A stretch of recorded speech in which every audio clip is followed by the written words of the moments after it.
Iwanan na ho natin si Harry Roque, mga kababayan. Lumipat, pumunta tayo. Nako doon. O ito, pahiya na talaga yung mga DDS. Hanggang ngayon ba naman ho kasi, mga kababayan, ganun pa din ang naratibo ng mga DDS. Ay, hindi ito. Ganun pa din ang naratibo ng mga DDS, mga bossing, na yun daw pong lumabas, nagpakita na Pangulong Bongbong Marcos ay hindi daw po yun si Pangulong Bongbong Marcos. Kaya lang ho, eto mga kababayan, ikaiiyak na po talaga ng mga DDS ito. Bakit po? Eto na si Ariel Querubin, na alam naman natin na talagang maka-Duterte, nabubisit na doon sa mga DDS na mga nagpapakalat na mga fake news, na mga nagpapakalat ng mga kung ano-ano.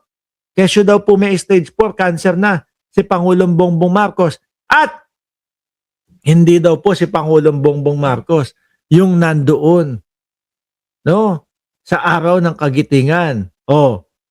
Kaso, eto na po, kasamahan nila na Duterte, na DDS, ang nagsabi, a lot are asking if this picture is true. Nasa likod siya, ayun Yes, it was taken this morning.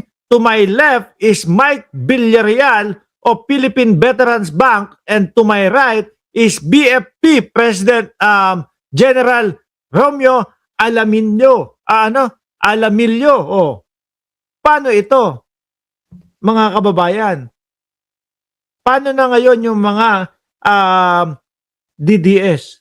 Kasi talagang paulit-ulit at pinanghahawakan ho talaga nila na AI na lang or ni-replay na lang daw po. Di ba? Kasi alam nyo ang tingin ko dyan mga boss chief mo, sir, ang tingin ko, destabilisasyon po yan No? Hindi nila makuha o hindi nila mapaniwala yung mga kapwa natin Pilipino na si Pangulong Bongbong Marcos ay hindi nagtatrabaho at hindi nila mapaniwala doon sa mga pagpe-fake news nila, kagaya ng mga bumabatak daw po si Pangulong Bongbong Marcos. Hindi nila mapaniwala sa ganun. Kaya ang ginagawa nila, eto, sabi sa konstitusyon, pagka ang Pangulo ay hindi mainam, pagka ang Pangulo ay hindi maayos ang kalagayan, ay dapat palitan. So doon sila nagpe-fake news, mga bossing. Kesyo daw po may stage 4 cancer si Pangulo. Kaso eto, nagpapakita. Kaso ayan, humaharap ang ating Pangulo. Paano na yan, mga DDS? Ligwak na naman. Di ba? Ligwak na naman. Hindi kayo nahihiya. No?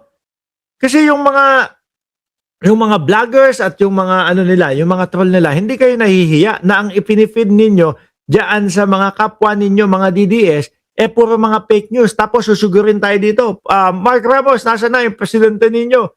Bakit hindi nagpapakita? Siyempre, tayo naman po, sasagutin natin iyon. Ayan nagpakita lang. Ayan nandiyan sa araw ng kagitingan si Pangulong Bongbong Marcos. Mapapahiya ho. Ano po ba? Kasi yung mga vloggers nila, wala nang pakialam yan doon sa kanilang mga manonood o doon sa mga viewers o doon sa mga sumusuporta sa kanila. Bakit po? Kasi mga bossing, iniisip niya lang niyang mga yan, yung pera nakikitain, yung pera na maibubulsa, mga kababayan. Yun na lang po ang iniisip niyan. No? Tsaka, siyempre, madaming pondo dyan. Bakit nasabi? Madaming pondo, madami yung mga natatakot na makulong dahil pinaiimbestigahan din po ng gobyerno ni Pangulong Bongbong Marcos. Di ho ba, mga kababayan? Kaya yung mga yon, kayo na bahala magsabi kung sino yung mga yon, no? Na alam ninyo na mga nagpopondo dyan sa mga vlogger na yan para mapabagsak si Pangulong Bongbong Marcos. Upang sa ganon, maiwasan, mga kababayan, ang